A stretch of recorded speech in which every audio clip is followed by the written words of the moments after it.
você precisa falar com o consumidor, estar com o consumidor o tempo inteiro. Não dá para você falar hoje, criar um produto, um serviço e dar tchau para esse consumidor e só lembrar dele daqui a 1 ano, daqui a 2 anos.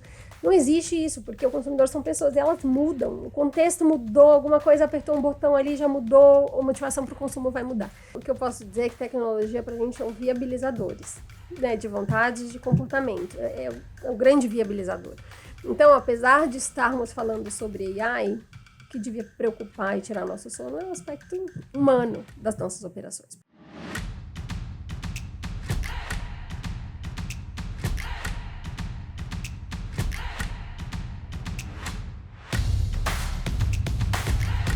Olá pessoal, sejam bem-vindos a mais um episódio do nosso Pod do Varejo, o nosso PDV. Mais uma vez, o nosso Pod do Varejo, a gente tem a intenção de gerar conteúdo relevante para quem é varejista, para entender como operar o seu negócio, o que é que pode fazer para realmente conseguir crescer, atender melhor o cliente. E hoje, para mim, é um episódio super especial, porque a gente vai entrevistar aqui a Daniela Dantas, da WGSN, que é vice-presidente da América Latina da WGSN.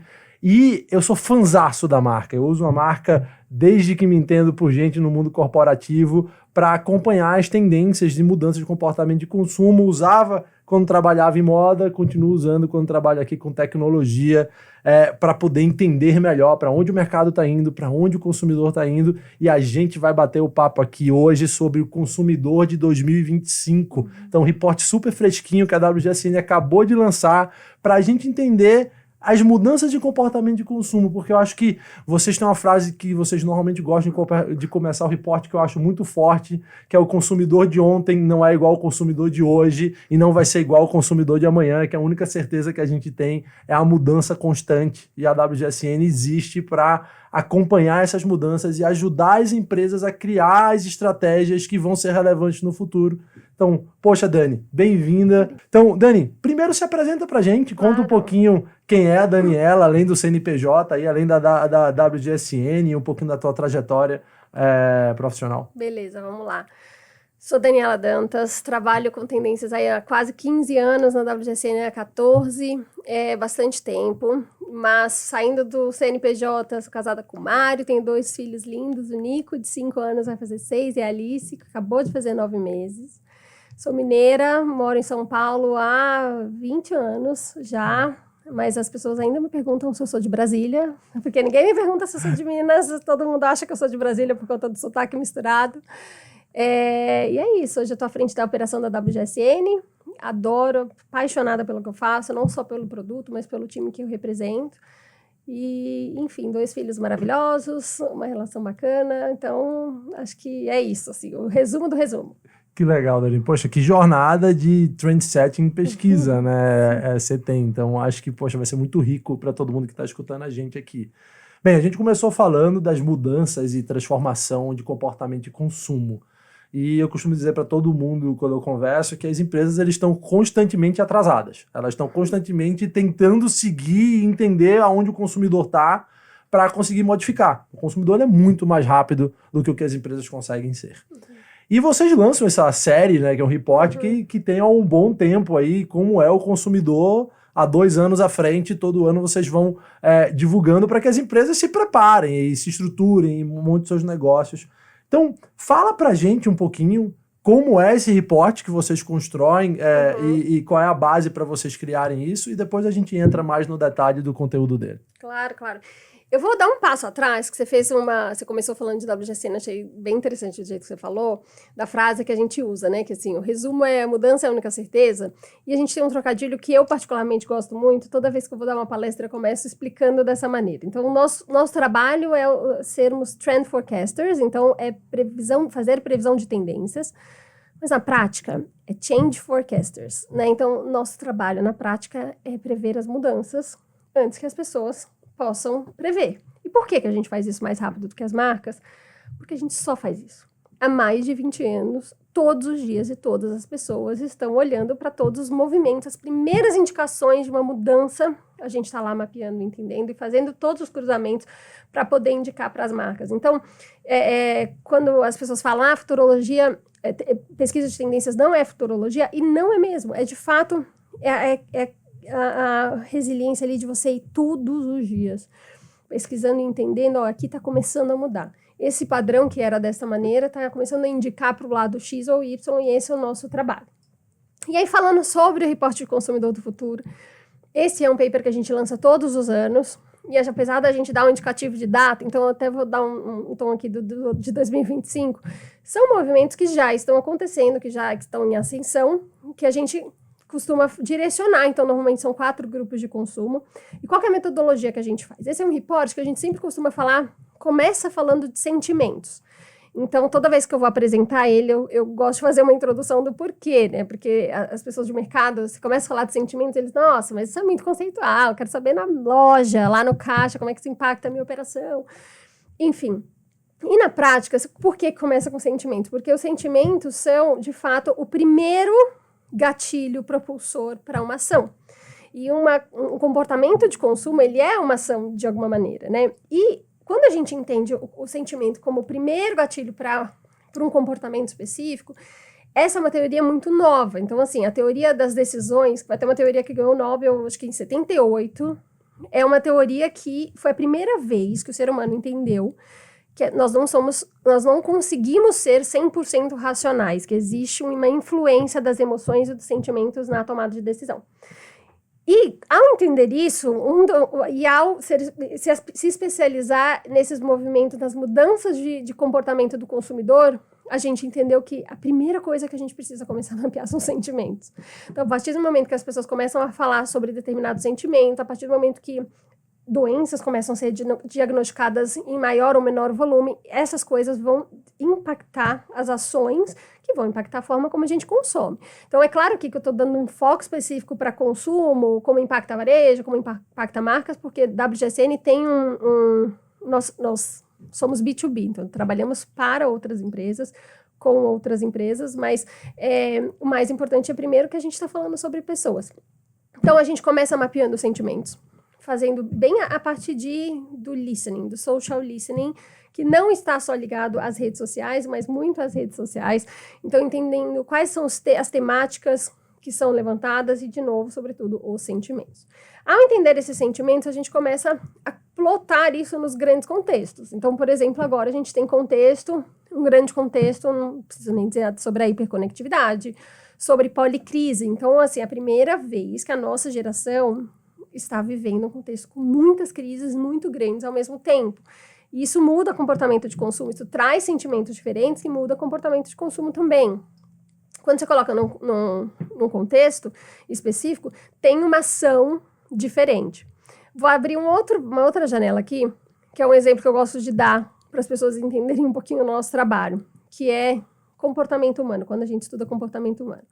Basicamente, a gente tem, como ser humano, a gente tem algumas necessidades que são inerentes a qualquer ser humano. Então, todo mundo tem as mesmas necessidades e alguns grupos de sociólogos, cada um tem um grupo de necessidades humanas, mas, em geral, elas giram em torno de 7 a 8 necessidades mapeadas em comum para todo mundo. E uma dessas necessidades é pertencimento, outra, por exemplo, é segurança. Isso vem da natureza, é instintivo, você quer se sentir seguro, você quer pertencer a algum lugar. Vamos falar um pouquinho da necessidade de segurança. Todo mundo tem a necessidade de se sentir seguro. Quando você está num contexto de insegurança, então você vive, por exemplo, numa cidade de insegurança, isso muda a forma, o que você consome, porque você tem a necessidade de suprir aquele sentimento, aquela agonia, aquele problema. Enfim, isso muda, por exemplo, a arquitetura. Então, a arquitetura de São Paulo, os prédios, os modelos dos prédios de São Paulo, de fato, veio por conta de uma tensão entre o contexto e essa necessidade, um contexto de violência e necessidade de segurança. Então, a nossa metodologia ela é baseada em observação de padrão, entendimento principalmente dos sentimentos, depois análise de recorrência e aí o entendimento disso dentro dos grandes contextos. Onde a gente observa, a gente tem uma metodologia que chama STEPIC, então a gente mapeia movimentos na sociedade em geral, então tudo que fala de sentimentos, emoções, comportamentos, etc. Tecnologia, meio ambiente, STEPIC, né? Meio ambiente, indústria, então todos os movimentos de indústria que também podem impactar de alguma maneira produção, processos produtivos e etc. E política.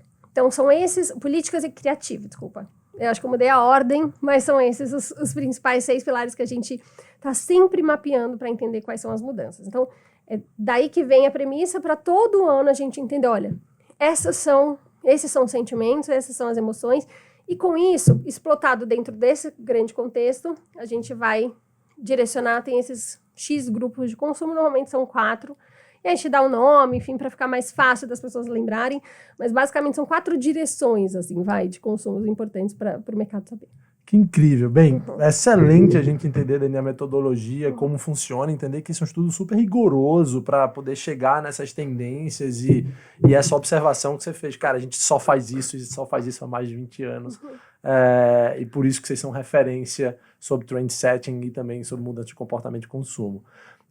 Assim, eu costumo dizer também que, cara, a única certeza da vida é a mudança, só que a galera tá abusando dessa certeza, porque a quantidade de mudança que a gente tem vivido, e eu acho que tem a ver também com geração, porque a geração Z, ela é uma geração até um pouco ambígua, mas ao mesmo tempo com uma vontade grande de mudança ou de fazer. Eu acho que a gente sempre tem umas gerações mais marcantes, assim, que se diferenciam da anterior. Acho que os millennials a gente começou a uma mudança, mas a geração Z ela incorporou isso com mais força, né? Então a gente vê muitos comportamentos interessantes. Eu vou te perguntar sobre geração mais na frente, mas vamos falar do consumidor 25. Você começou falando que sempre começa com sentimento. Quais são os sentimentos que vocês estão percebendo no mercado nesse momento? Bom, para 2025. Então, o primeiro deles. E aí, assim, os nomes não necessariamente a gente um sentimento, mas você vai entender por quê. Então, a gente fala sobre a dissociação, do aumento da dissociação. Então, o que é a dissociação? Basicamente, ela é quase que esse blackout que as pessoas estão sentindo. É meio que esse apagão de memória, de presença, de sentimento. Então, é como se você tivesse esse apagão por minutos, às vezes olha, eu realmente apaguei aqui, eu não sei o que aconteceu nesse período. Isso, obviamente, tem a ver com o contexto de muito estímulo, mas isso está, de fato, virando quase uma patologia nesse sentido, porque as pessoas estão, de fato, com muita, além da dificuldade de concentração, vivendo a dissociação cada vez mais presente no dia a dia. Então, você está aqui conversando, ou você está trabalhando, e de repente tem ali 10 minutos que você não sabe o que aconteceu, e, enfim, se você continua trabalhando, se você falou com alguém, se alguém estava falando com você, e aí tem uma coisa do foco, e obviamente tem tudo isso, mas isso está aumentando muito, e principalmente o Covid, por exemplo, até a doença Covid, né? Quem pegou Covid entende o lapso que faz o impacto que isso tem na memória, na forma de você se colocar, enfim, de lembrar das coisas, de ter foco, de ter atenção. Isso por exemplo, um grande propulsor para aumento da dissociação. E, ao mesmo tempo, você tem ali quase que alguns níveis. Então, tem a dissociação digital, que ela é causada pelo digital, e tem a dissociação coletiva, que é quase como se tivesse ali períodos, que é o próximo passo, períodos que é meio que um apagão ali da memória de todo mundo, mas enfim, não estamos lá ainda. Mas a dissociação, então, eu falo, gente, você quer ver como é que tá? Vai lá no TikTok para ver a TikTok, Google Trends, para ver como é que isso está crescendo e como as pessoas têm falado. Então, a geração Z mesmo tem falado bastante sobre os efeitos da dissociação e o que fazer meio que para, sei lá, não sentir tanto os efeitos da dissociação. Então, essa é uma. Segundo, são os efeitos, a ociosidade, mas num lugar positivo. Então, assim, o que vem junto com a ociosidade? Então, a ociosidade, ela, dos últimos anos, a gente vive numa sociedade de cultura da pressa, onde a agenda cheia status, sabe? Nossa, eu não tive tempo nem para almoçar, isso era lindo, né, de ser falado hoje em dia. Não, né, trabalhei até não sei que horas, enfim, nossa geração ainda era assim, a geração dos nossos pais, eu falo nossa geração, para quem tem aí perto dos 40, enfim, né, tem que assumir que geração que você é, e aí a geração dos nossos pais nem se fala, carreiristas, que achavam e que entendiam muito trabalho como símbolo de status, até, enfim, por uma série de contextos, porém, especificamente falando sobre economia ali naquela época, mas essas novas gerações não veem isso como status. E aí a gente começa a ver os efeitos, e essas pessoas falando de ociosidade como algo bom, assim, gente, esse período ocioso é propulsor para criatividade, para a saúde mental, isso é muito importante. Então, os sentimentos associados à ociosidade são sentimentos que estão em ascensão em geral. Acho que eu diria que esses dois são os principais aí que eu destacaria para para esses movimentos de consumo, principalmente. Algo que vocês colocaram em um dos reportes de vocês, que eu acompanhei, eu via que vocês falavam muito de algo que foi a primeira vez que eu escutei, que era o fono, que era o fear of normal, que as pessoas estavam começando a ter medo de não mudar, a ter medo de continuar estabilizado e etc, e que isso é algo que estava acontecendo. Então, também tem isso, eu acho, adicionado a esse contexto de mudança, tem esse sentimento também, né, da Total. necessidade de fazer algo diferente, de mudar Totalmente. dessa geração. E é muito, acho que você usou uma palavra muito bacana de descrever uma geração muito ambígua, né, assim, porque é uma geração que fala mais sobre o meio ambiente, mas consome e faz fashion como ninguém. Exato. Né, assim, quer mais ambíguo do que isso? Né, você vê marcas enormes chinesas que não têm processos claros, transparentes, enfim, não dá para dizer se são bons ou ruins, mas, enfim, as pessoas têm as suas interpretações, que estão explodindo de vender. Exato. Mas, por outro lado, você tem aí uma necessidade de... não só uma necessidade, mas acesso. Você dar acesso para as pessoas é algo muito importante também, né? Considerando a realidade econômica, vamos falar do nosso país, né? Assim, que a maioria das pessoas estão ali abaixo de uma classe média. Então, você tem que considerar esse tipo de coisa para pensar em movimento de comportamento de consumo. Mas essa, sim, é uma geração muito ambígua em diversos sentidos. A geração Z, especificamente falando, é uma geração que ela não é uma geração de transição. Os millennials são. Então, nós vimos o mundo sem internet. Nós vimos o mundo, e a internet muda tudo, né? Assim, começar o acesso à informação, a gente tem tanto acesso a tudo, você consegue aprender hoje o que você quiser na internet. Você quer um assunto, desde uma coisa super simples como uma receita, como você consegue fazer um curso, você consegue ter acesso, isso te dá uma sensação de autonomia. Mas a gente brincou na rua. Né, assim, as nossas histórias lá de infância era brincar na rua, era não conseguir falar com os pais, né? Enfim, era aquela infância bem questionável, sem cadeirinha no carro, sem acesso à informação, os pais davam, sei lá, bebida com açúcar na mamadeira, enfim, um monte de coisa, mas a geração Z vem aí com uma geração que ela já vem dentro de um contexto estável, não é uma geração de transição. E isso muda a forma como ela consome. Esse senso de autonomia que a gente criou ao longo da vida, eles nascem com isso. E isso muda tudo. E aí você pensa, por exemplo, na próxima geração, é a geração beta que vai nascer. A gente está, por exemplo, vivendo agora, todo mundo fala AI. Tudo bem, só que daqui a alguns anos, AI vai estar nas nossas vidas, implementado e sendo usado no nosso dia a dia. 100%. Imagina, por exemplo, chamado agora de geração os betas, que são depois dos alfas. Então, é Z, alfas e beta, que são os nenezinhos. Então, a minha Alice, por exemplo, é uma delas. Ela vai estar na adolescência com AI acontecendo ali, usando isso provavelmente para a escola. Enfim, o próprio Nick, que tem 5 anos, provavelmente também. Enfim, até me perdi aqui qual que era começar a conversa. A gente tem, mas falando de geração, né, a gente tem, mais uma vez, a importância da necessidade de entender os comportamentos geracionais. Eu acho que a primeira coisa para quem está escutando ou vendo a gente aqui é a geração Z, por exemplo, se você juntar Z e Millennium, já é 45% do consumo global. A geração Z, ela não vale só o que ela consome, mas o que ela influencia. Porque muitas vezes para onde a família vai tirar férias, para onde, o que vai comprar no jantar do dia, quem está definindo não é o decisor que tem o capital. É uma pessoa de uma geração alfa ou de uma geração Z. Então também tem essa influência. Então entender essas gerações, mesmo que seja alfa, como você falou, a beta que está nascendo agora, é de suma importância. Então eu costumo dizer que a geração Z, na Millennium, a gente foi um imigrante digital, né? Como você falou, a gente nasceu no mundo analógico e foi pro digital.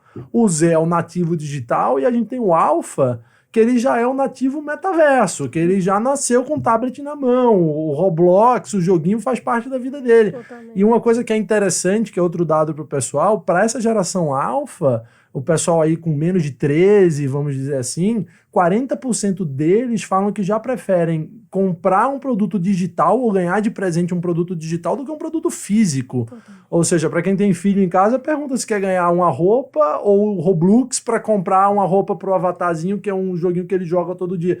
Então, isso muda completamente como as empresas precisam se estruturar, o que a gente precisa ver, como a gente é descoberto, porque no final, para para as empresas é sempre uma batalha pela atenção do cliente, né? Aonde é que eu tenho que estar para ser encontrado? Então, Dani, a gente já falou sobre os sentimentos, né? Quais são os sentimentos que estão passando pela cabeça do consumidor e etc. nesse momento. Como é que vocês aplicaram à prática esses sentimentos para que a gente comece a entendi que isso está acontecendo com o consumidor, isso significa que eu preciso começar a me estruturar para entregar isso daqui. Como foi o desdobramento disso? Vamos lá, então a gente falou, eu falei da questão da ociosidade por um viés positivo, né, e não pejorativo, como algo ruim.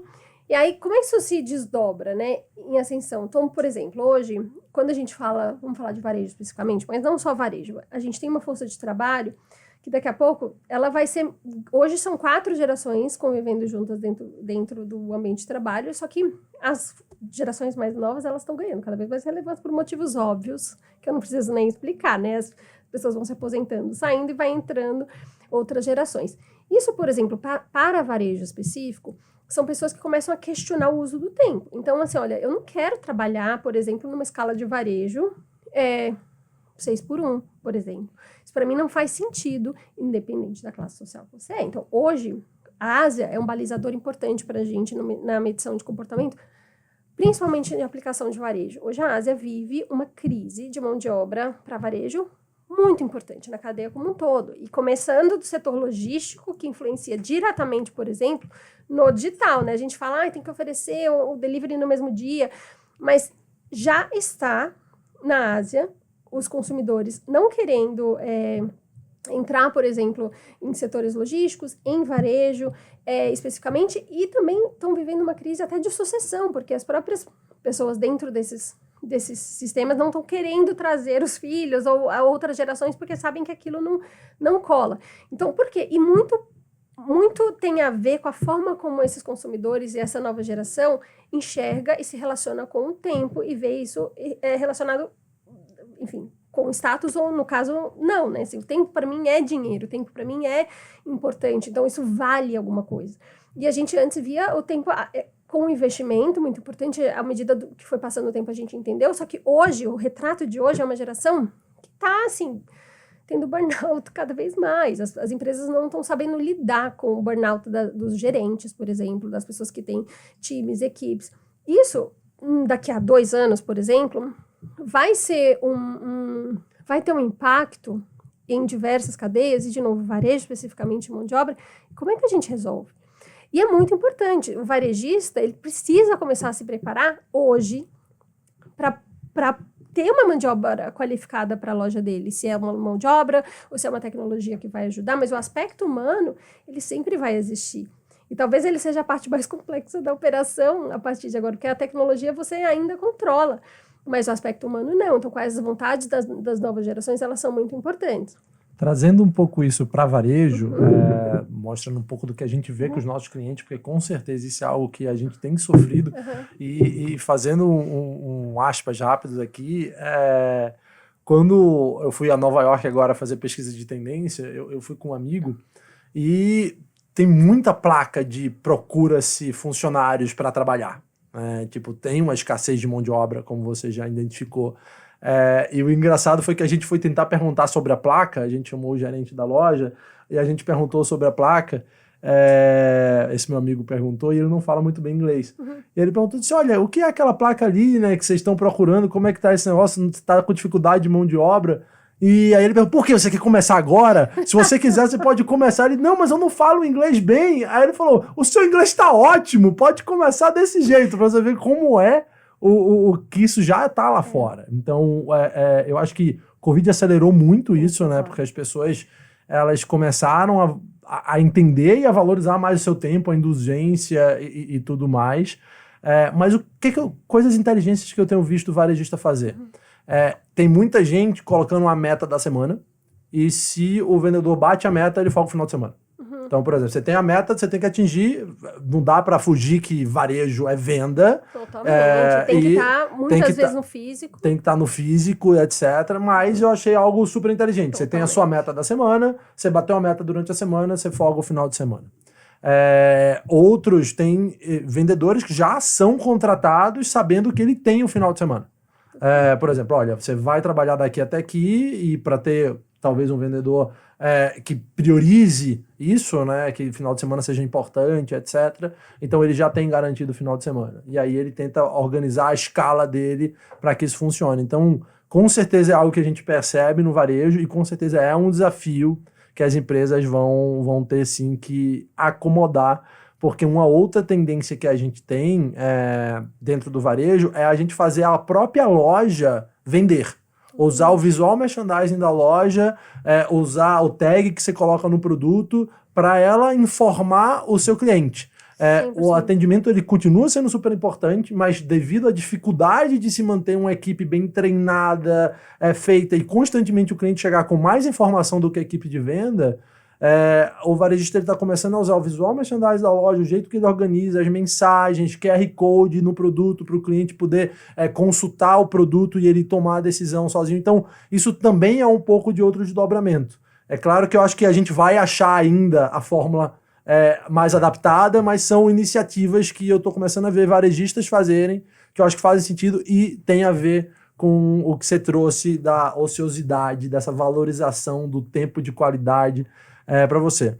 Me fala uma outra interpretação, ou se quiser complementar. Claro, assim, até complementando o que você fala, a gente chama isso dos facilitadores de jornada, né? Então, assim, a gente, acho que desde que surgiu o aplicativo, então o próprio Uber, né, que tira a interrupção na jornada do cliente, né? Então, assim, quantas vezes depois que você começou a usar o Uber, que você saiu de um táxi quase que sem pagar, porque você esquece que tem que parar para pagar, enfim, para você já é automático. Então, esse pensamento aplicado ao varejo, a gente vem falando muito, acho que todo mundo vem falando muito e sabe da importância, mas esse facilitador da jornada no varejo, ele vem por outra necessidade. Então, por exemplo, você deu o exemplo de Nova York, a mesma coisa acontece na Europa, e foi sim acelerado pelo Covid, mas o propulsor, o gatilho para esse movimento é diferente e veio muito das pessoas voltando para suas casas, principalmente em grandes centros, que vem muita gente de outras cidades, enfim, de outros estados, voltaram para suas cidades, né? E aí ficou sem mão de obra para varejo especificamente. Mas é isso, eu preciso repensar, porque além disso, então assim, emendando nisso, mesmo que as pessoas comecem a voltar, as novas gerações começam a questionar. E aí a gente tem, por outro lado, um outro movimento que é o senso de comunidade na hora do consumo, que impacta o varejo, mas de uma forma, meio que assim, olha, eu consumo pensando na comunidade, aí você tem ali dois grupos diferentes que eles se conversam por conta desse ponto de sinergia de ter a comunidade como um gatilho, mas um pouco mais no sentido de ativismo. Então, eu vou te dar um exemplo de um aplicativo de delivery dos Estados Unidos, que enfim, a gente tem inúmeros aplicativos de delivery, só que a gente sabe das condições de trabalho das pessoas que trabalham em aplicativos de delivery. É uma questão hoje muito falada e que é importante ser endereçada. Pensando nisso, então, o aplicativo ele é quase que um agregador e você paga uma mensalidade onde o consumidor ele pode usar o aplicativo X vezes durante o mês, então ele paga a mensalidade dele e aquilo dá condições XYZ para a microcomunidade dele, que é a comunidade das pessoas que fazem as entregas, enfim, eventualmente nesse sentido. Então, por exemplo, uma sociedade que ela está hiperconectada, que ela está vivendo dissociação, que ela está sofrendo de ansiedade, né? A gente fala da ansiedade algorítmica, né?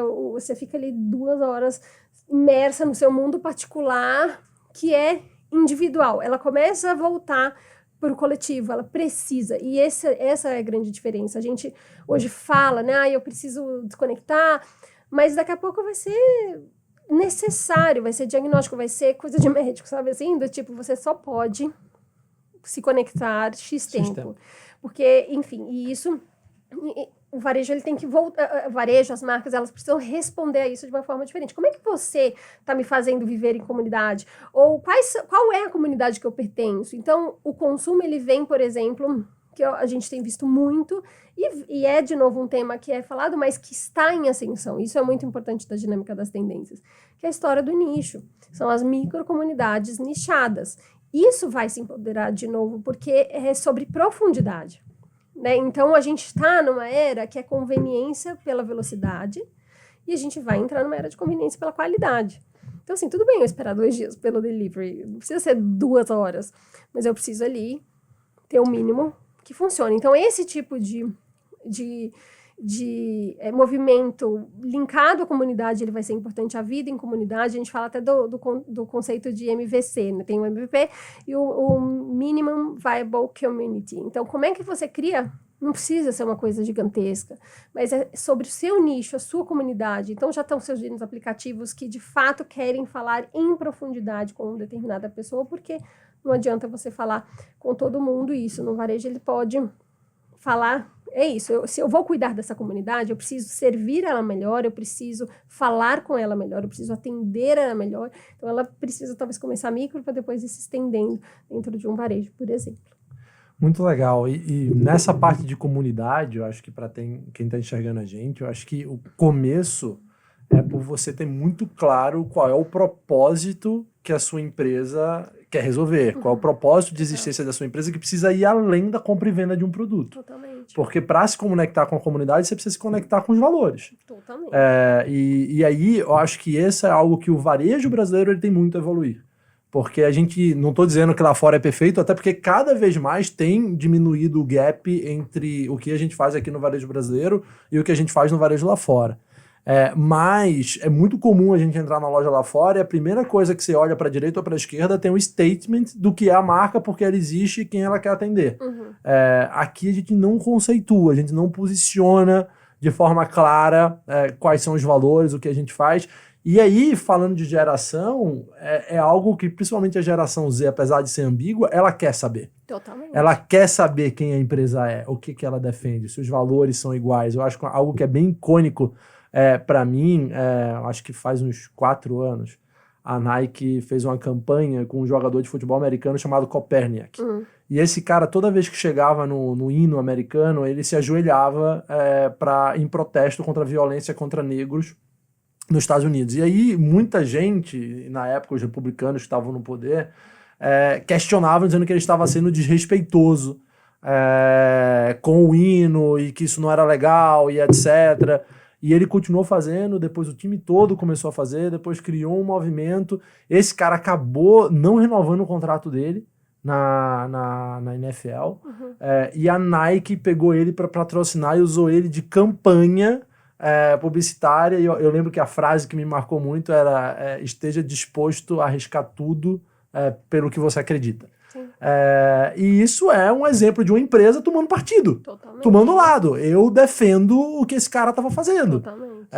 E isso, no começo, a ação da Nike deu uma sentida, caiu e depois cresceu 28%. Totalmente. Porque ela se conectou com a comunidade dela. Porque o posicionamento é de conexão. Eu valorizo porque essa galera pensa como eu penso. E isso tem a ver com esse mundo de algoritmo também que você falou. Então, eu acho que tem muita coisa que a gente pode aprender, mas para todo mundo que está começando e escutando a gente aqui, defina o seu propósito. Totalmente. E uma coisa que eu acho um pouco triste de estudos recentes que eu olhei sobre isso, apenas 7% dos CEOs sabem falar qual é o propósito da sua empresa. Então, eu acho que a primeira coisa é defina o propósito, obceque para resolver ele, coloque isso dentro da sua empresa, porque precisa ir além da compra e venda de produto, e eu acho que aí você se conecta com essa tendência de você criar o seu nicho, criar a sua comunidade, porque tem uma frase que eu gosto também, que eu li, que é ou você nicha ou você china, que era brincadeira, porque são as mesmas palavras, nicha, china, é só porque ou é uma coisa que vai atender todo mundo, que vai ser mais geralzão e você tem que ter muita coisa, ou você precisa criar o seu nicho. Mas esse é o ponto. Até quando a gente vê os estudos recentes, os reportes, até da WGCN falando sobre geração Z, tem muito esse questionamento, assim, o que é cultura mainstream agora? Assim, tem. Então, né, eu falei, a gente estava ontem numa conversa com o TikTok, e eles falando, gente, assim, são muitos movimentos que estão acontecendo ao mesmo tempo. Então, assim, não dá para você falar é uma coisa só. E, de fato, não dá para você falar é uma coisa só. Então, assim, por exemplo, dentro desse reporte do Consumidor do Futuro, a gente fala muito sobre as DAOs, né, as comunidades autônomas descentralizadas. Então, por exemplo, lojas geridas pela comunidade. Então, por um grupo e não necessariamente que refletem os interesses. De novo, são exemplos que talvez estejam mais para um lado ou para o outro, mas o que você, na sua operação, consegue tirar nesse sentido, né? Qual que é a comunidade que eu pertenço? Qual que eu quero pertencer? E qual que eu pertenço de fato? Como é que eu faço, como eu fomento isso aqui. Então, a minha comunidade interna é essa, e essa questão do CEO saberem o propósito é muito interessante. Eu tô lá na WGCN há quase 14 anos, e desses 14, 6 foi fazendo pesquisa. Eu era consultora, fazia pesquisa, ia para campo e tal. E aí, uma das coisas que para mim, assim, ficou muito marcante no processo de fazer projeto de branding, de pesquisa e tal, para tudo quanto é mercado que você puder imaginar, é que assim, e eu lembro que eu falava isso para mim todas as vezes, porque às vezes eu ficava super irritada quando eu ia num cliente e o cara, sei lá, na 15ª reunião, e aí ele fazia uma pergunta ou ele meio que chegava a uma conclusão de um negócio que a gente tá meio que repetindo desde a primeira reunião. Eu falava, gente, não acredito que só agora ele entendeu isso, mas tudo bem. E aí eu falava, Daniela, não se esquece, é coerência. Então, assim, o que você tá passando para esse cara, as tendências, tem que ser coerentes com o que ele é, com a marca dele, com a empresa dele, com a jornada, com o que eles querem ser. Porque senão também não faz sentido. E consistência. Você vai ter que falar 100 vezes. Você vai ter que falar 50 vezes. E à medida que alguém ali de dentro entenda daquele grupo, eles vão ter que falar mais 200, sei lá quantas vezes. E isso é um pouco nesse sentido do propósito. Não adianta falar uma vez, colocar na parede, é muito legal colocar na parede da loja, acho que até um sintoma lá na frente, uma consequência lá na frente. Mas, cara, é todo dia. Perfeito. Né? É muito...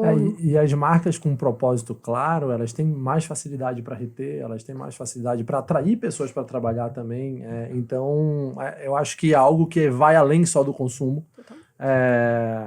Principalmente pensando em novas gerações. A gente está falando um bocado de geração, vamos passar para o tema de gerações. Bora.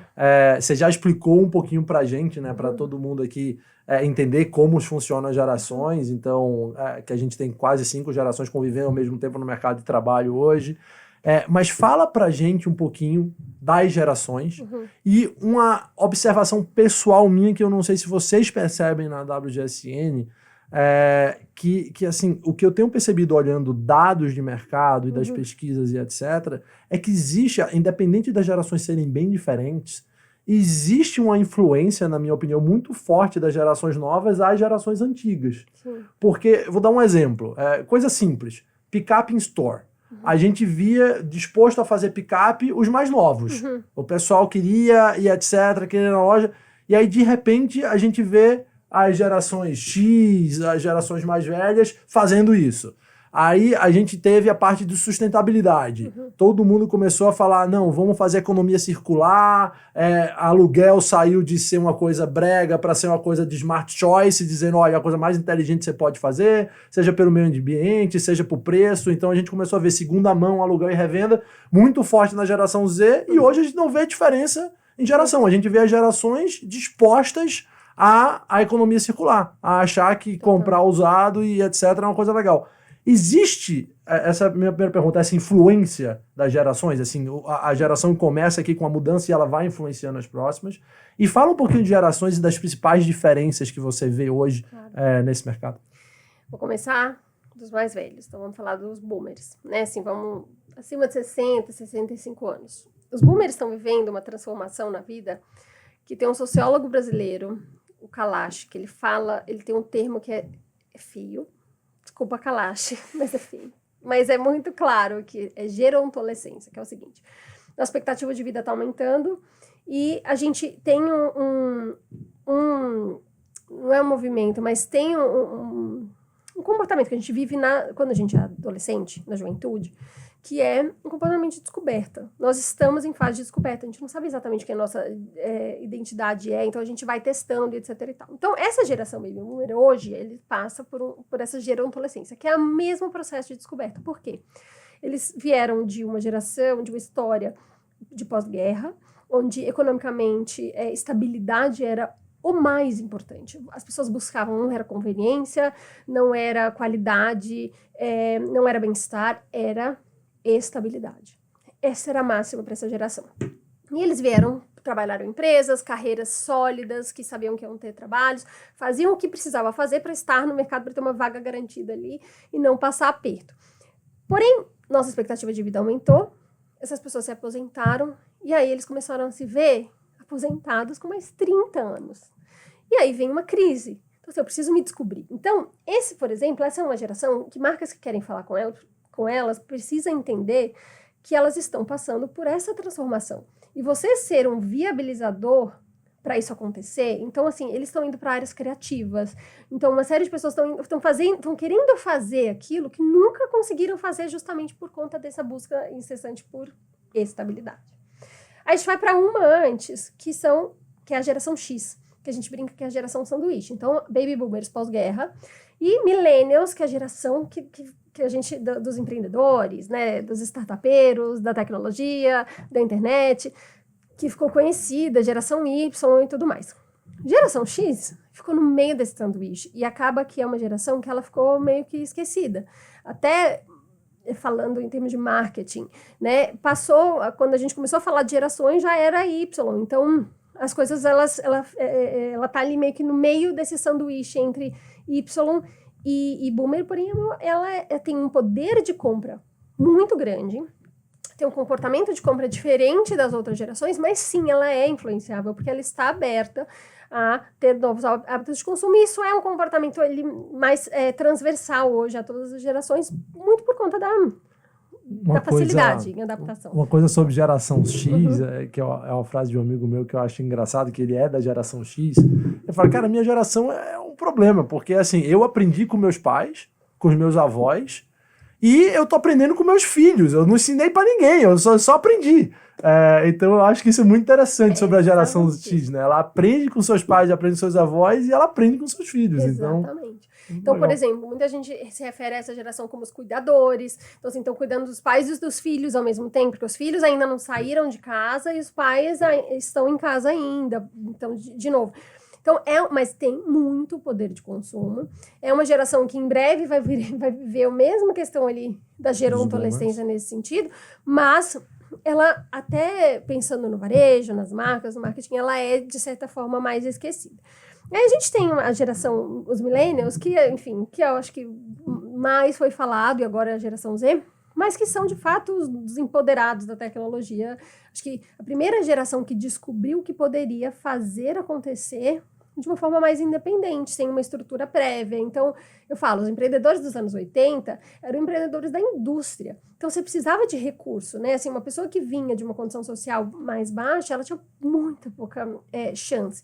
Hoje ainda tem, obviamente, os conceitos de privilégio, eles continuam no mesmo lugar, mas ainda assim, existem mais chances, por exemplo, da pessoa prosperar, às vezes abrindo um negócio, porque a pessoa pode abrir um site, ela pode abrir um blog, ela pode ser um influencer, um criador, enfim, uma série de questões, e isso traz esse empoderamento e esse acesso à informação, traz coisas boas e traz coisas ruins.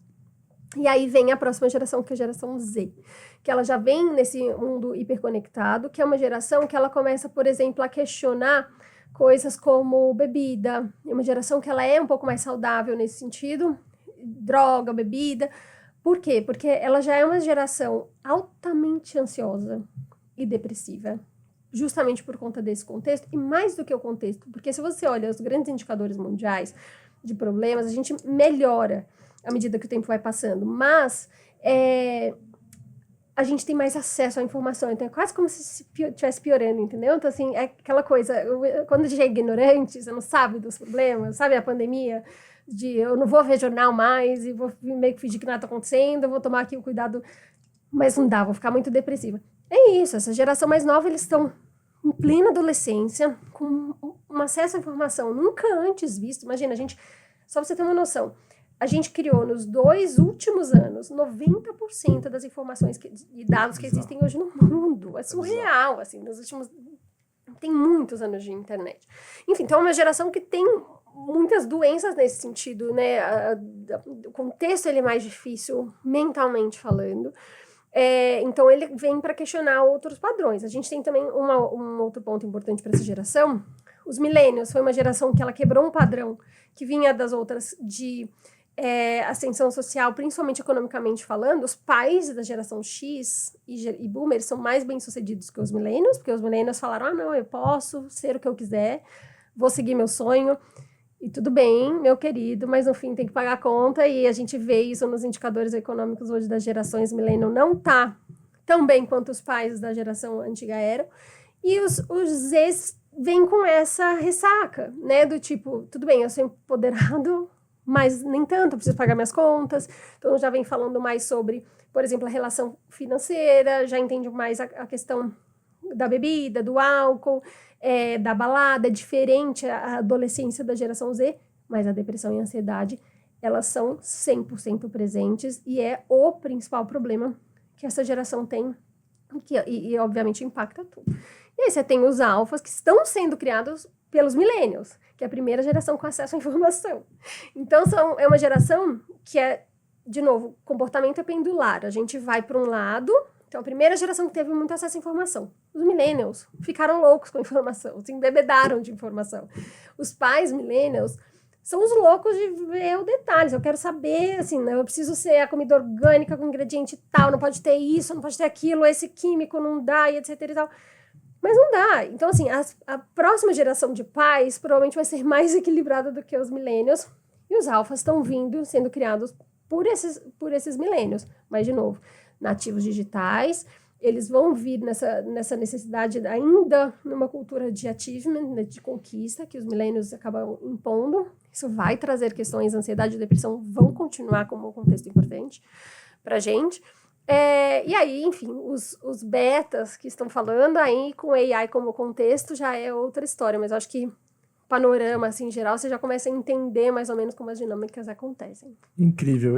Assim, a gente é uma empresa aqui de tecnologia para varejo, né? A gente se orgulha de dizer que a gente é a empresa que move o varejo brasileiro. E a gente tenta sempre estar fazendo, por isso que a gente monitora muito perto a WGSN, para estar entendendo para onde o consumidor está indo, para a gente poder colocar dentro da nossa ferramenta tecnologias que vão ajudar a atender melhor esse consumidor. Como é que a WGSN enxerga tecnologia dentro de todo esse contexto como um driver de mudança? Você já falou um pouco sobre rede social, sobre TikTok, agora falou um pouco sobre AI também, mas entra um pouco mais assim, a tecnologia é um grande catalisador para acelerar essas mudanças? Como é que você enxerga? Quais são as principais tecnologias que a gente devia estar de olho?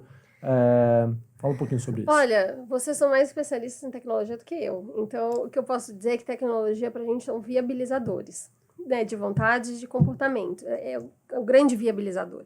Então, apesar de estarmos falando sobre AI, o que devia preocupar e tirar nosso sono é o aspecto humano das nossas operações. Porque é isso, no fim do dia, como é que a gente usa o chat GPT, inteligência artificial para vendas, né? A gente tem treinamento para isso, mas quantas empresas estão fazendo treinamento para nível gerencial e líderes lidarem com o burnout deles e dos funcionários? Então, assim, eu tento, eu acho que até isso é uma questão pessoal, porque acho que as tecnologias, ainda mais hoje com acesso à informação, a gente sabe do que está acontecendo e é mais fácil você ter acesso, mas a vontade, o que está por trás, né? Por que as pessoas querem usar a inteligência artificial? Por que a temática metaverso foi tão falada?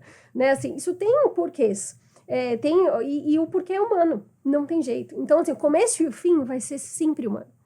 Essas duas partes vão ser pessoas, e tem a ver com comportamento e tem a ver com pessoas. Enquanto as empresas, enquanto os varejistas não entenderem isso, você fica ali no meio que no mesmo lugar. Eu gosto bastante dessa provocação, porque eu fui para um evento com o Jeff Bezos uma vez, o CEO da Amazon. Não é mais, hoje é o chairman, mas ele disse que a pergunta que ele mais recebia era ele perguntando: Jeff, o que vai acontecer, quais são as principais tecnologias que vão mudar o mundo e etc. E a resposta dele foi muito parecida com o teu posicionamento. Olha, tecnologia é meio, a tecnologia ela habilita. E ele falou assim: olha, aqui na Amazon a gente não está preocupado no que vai ser nos próximos 10 anos. A gente está preocupado em fazer, em tentar ajudar coisas que a gente sabe que daqui a 10 anos não vão mudar.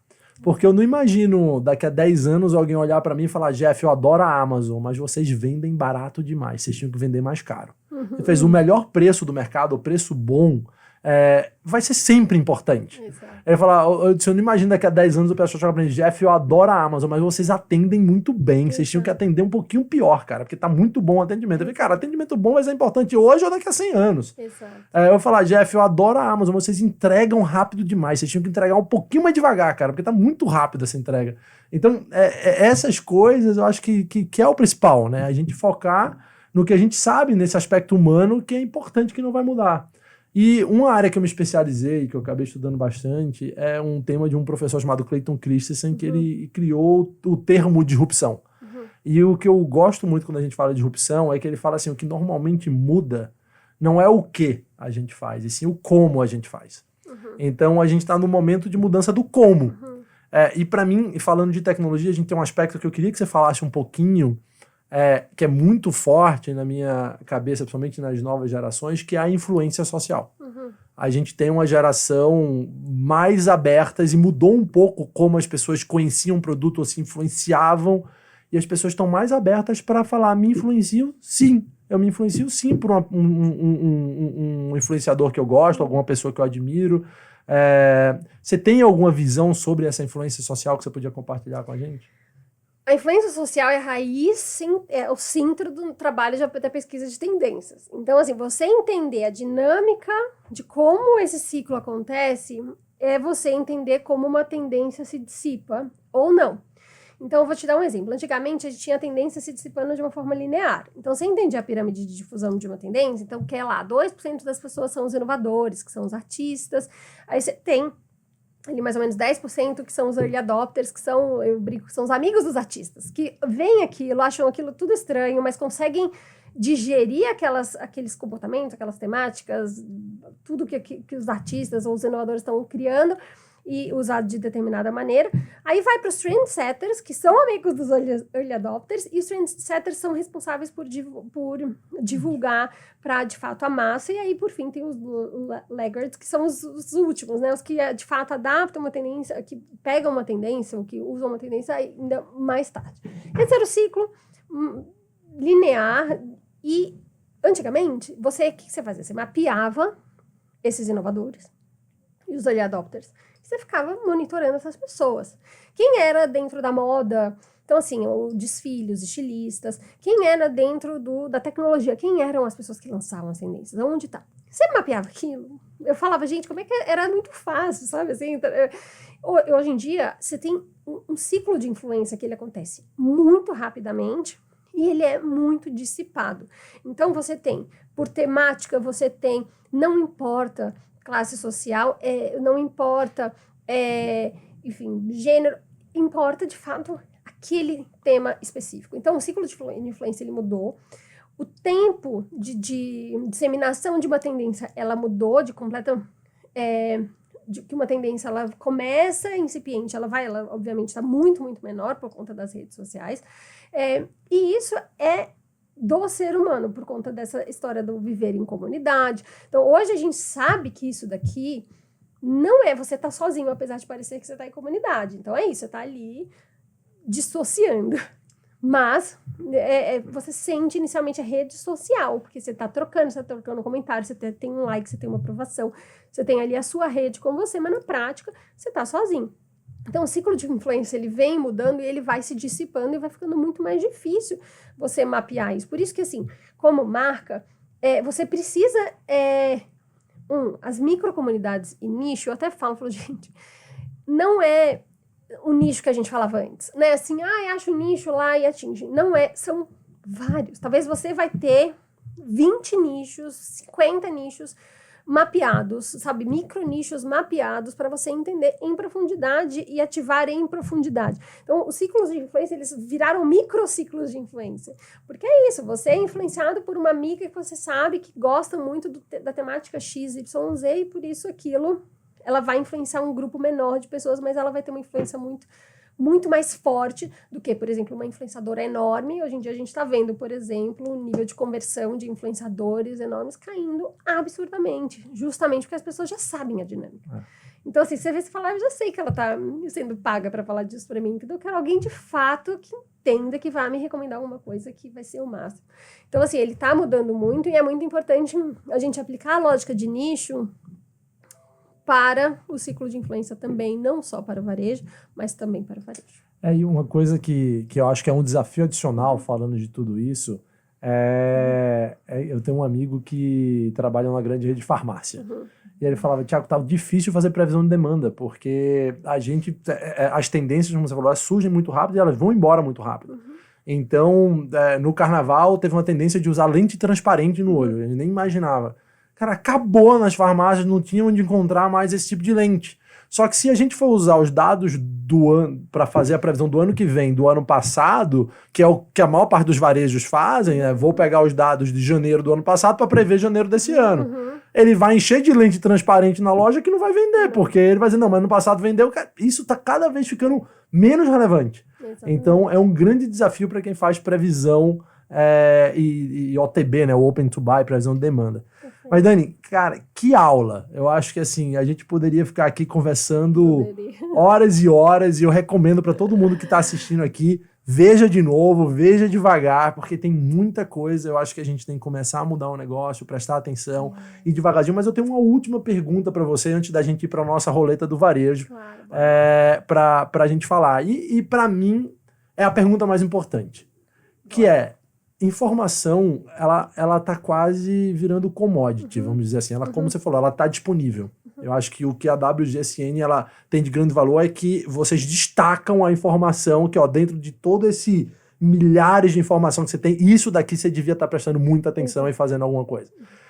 Mas a informação sem ação, ela não tem tanto valor. E aí, o que eu queria te perguntar é, você atende um bocado de cliente que tem acesso, que usa. Quais são as boas práticas de uma empresa que segue tendência, que tem acesso à informação, que assina já a WGSN, tirando assinar a WGSN, quais são as boas práticas que você acredita para dar certo uma empresa deveria ter para conseguir seguir essas tendências? Perfeito. Vamos lá. Primeira coisa, a gente falou sobre propósito, né? Quando você tem um propósito, você precisa ter ações e práticas para que esse propósito se materialize e se torne real, né? Que saia da parede e que vire uma cultura, por exemplo. Comportamento de consumo é a mesma coisa. Está para o customer centric, né? Ser cliente centrado, enfim, esqueci qual é que faz a tradução desse negócio. Centrado no consumidor. Centrado no consumidor. Para você ser centrado no consumidor, e eu vou começar daí para depois e para você entender o comportamento de consumo e quais são as boas práticas, você precisa falar com o consumidor, estar com o consumidor o tempo inteiro.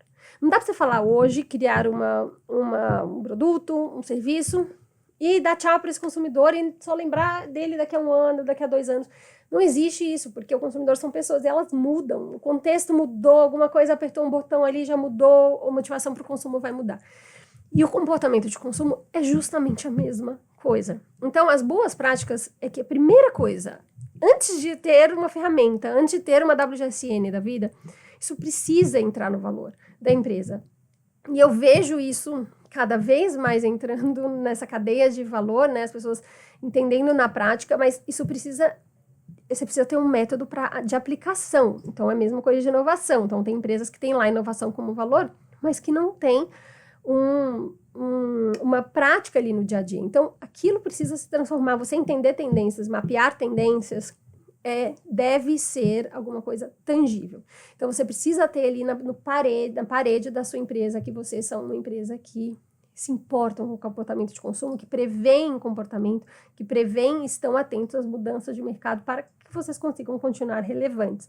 Então, acho que as boas práticas são empresas que têm isso como valor, antes da WGSN, que não vem como problema, porque muita empresa vem pra gente quando deu ruim, entendeu? Assim, nossa, fiz um negócio, falei um tema que não devia, enfim, e não precisa ser assim, isso precisa ser como inovação, como ser centrado no consumidor, e por fim, você precisa ter uma prática real, tangível, objetiva, que se encaixe dentro da cultura da sua empresa e do modus operandi da sua empresa. Então, assim, tem empresas que têm reuniões quinzenais, onde cada um do time apresentam tendências que não necessariamente estão ligadas objetivamente com o negócio. Eu sempre falo, gente, tem empresa, sei lá, do setor de alimentos, chega pra gente e fala, eu quero ver só o setor de alimentos. Eu falei, cara, não, vocês estão vendo comportamento, então vamos lá, a gente dá um passo antes, você vai para alimentos, você vai para varejo, mas se você não entendeu antes, você não vai entender depois, você vai estar sempre copiando alguém. Então, eu acho que é isso, é ter como valor esse entendimento de mudança para continuar a ser relevante, ter as ferramentas corretas, porque isso não dá, tem que ter, você pode até fazer, mas você tem que investir muito dinheiro para fazer sozinho, e por fim, ter uma métrica e uma prática tangível, seja uma reunião, seja uma troca, um departamento, enfim, alguma coisa que você consiga medir. Muito legal, Dani, muito obrigado. Assim, só adicionando uma coisinha nisso, que eu acho que as empresas ficaram mais rápidas durante a pandemia. Todo mundo começou a testar uma coisa diferente, começou a tentar fazer, e eu tô vendo de novo as empresas ficando lentas de novo. Eu acho que tem um quê de execução, de velocidade, de sair da ideação e testar, e ir para criar junto com o cliente, co-criar, que eu acho super importante. Tem um cara que foi um dos primeiros investidores do Twitter chamado Joichi Ito, um japonês. E na década de 80 ele tentou criar o primeiro provedor de internet do Japão. E ele pediu ao governo emprestado $2 milhões, esse valor da época. E o governo demorou 2 anos para decidir se ia emprestar $2 milhões ou não para ele. Esse cara ficou tão frustrado, e olha que isso é Japão, não é Brasil, tá, galera? Ele ficou tão frustrado que ele fez um estudo para o governo japonês para provar que o governo japonês tinha gasto $2 milhões e 300 mil para decidir se emprestaria $2 milhões para ele. Porque o poder da não execução, o custo da não ação, ele é alto. Ele é muito alto. Então, a provocação para o pessoal é, cara, tá vendo uma tendência? Testa, se aplica. E timing é importante dentro desse negócio, porque você pode estar certo na tendência, mas pode estar com um timing errado. Eu brinco a dizer, teve uma palestra recente no Web Summit que era que o timing é mais importante do que a criatividade. Então, assim, também precisa entender essa questão de timing e não matar. Se não testou um pouquinho, não deu certo a ideia, falar, isso aqui eu já fiz, não funciona. Que é uma coisa que a gente escuta bastante. Então, eu traria mais isso, assim, essa parte de testar, não ter medo de errar. A gente vem de uma geração que errar é muito feio, que errar é ruim. Eu acho que talvez isso mude um dia, mas ainda não está muito presente no corporativo. No mundo corporativo, errou, testou, vai para a próxima. Desde que não comprometa a saúde financeira da empresa, tem que testar. É que o errar precisa de método, entendeu? O método é assim, então quanto que a gente pode errar? Né? Então faz parte errar. À medida que você quer inovar, tá na conta o erro. Né? Assim, porque para você acertar muito bem, você vai precisar errar muitas vezes, e isso tem que estar na conta, tem que estar no método, tem que estar na prática que você usa aí no dia a dia para implementar essas mudanças. Todo sentido. Muito legal, Dani. Dani, queria agradecer, queria pedir para a produção aqui colocar uma brincadeira final que a gente faz com os nossos convidados, que a gente chama da nossa roleta do varejo. Bora. A gente vai rodar a roleta aqui e vamos para poder tirar um pouquinho mais de informação sua, porque, cara, posso dizer que foi uma aula aqui, adorei, aprendi bastante hoje no podcast. Muito, muito obrigado. Então, vou pedir para o pessoal chamar aí a nossa roleta do varejo e a gente já roda a roleta, vamos ver o que vai cair e eu te explico um pouquinho o que a gente quer. Então, vamos lá, vamos rodar a roleta. Vamos lá. Opa, inventário, boa. Na parte de inventário, Dani, a gente vai pedir o seguinte, a gente pede para que é o nosso estoque de boas recomendações. Então a gente pede para que você indique um material, vídeo, pessoa que você acha que todo mundo que está escutando ou vendo a gente precisaria conhecer. Você teria alguém que você admira, algum reporte, alguma coisa que você queria indicar para a gente? Assim, pesquisem sobre isso. Bom, gente, pesquisem sobre o consumidor do futuro da WGS. Acho que, enfim, sou suspeita, mas, como eu falei, né? Não é à toa que eu estou nesse relacionamento sério há muito tempo. Tem que ler, tem que saber o que é. Todo ano ele é lançado, mas não só isso. A gente libera aí todo mês uma série de relatórios de tendências, mas eu não posso deixar de indicar o relatório do consumidor do futuro da WGSN. Então, pessoal, para todo mundo, coloca aí no Google Relatório Consumidor do Futuro 25. Isso. Vocês vão ver aí o novo relatório da WGSN, que realmente é super interessante. Dani, queria agradecer a aula, queria agradecer o tempo e para todos vocês, pessoal, muito obrigado por terem acompanhado a gente até aqui. Eu sou o Thiago Mello, responsável aqui pela nossa estratégia de produto e pelo marketing dos softwares da Lynx e aguardo vocês numa próxima do nosso PDV, o nosso Pod do Varejo. Para quem gostou do conteúdo, por favor, compartilhem, curtam nossas redes sociais, a gente sempre vai estar divulgando conteúdo super relevante para vocês, seja no TikTok, no LinkedIn, no Instagram e agora no Spotify e no YouTube também com o nosso PDV. Então curtam, compartilhem, que com certeza vai ajudar bastante aqui a gente continuar gerando conteúdo super relevante para vocês. Muito obrigado e até a próxima.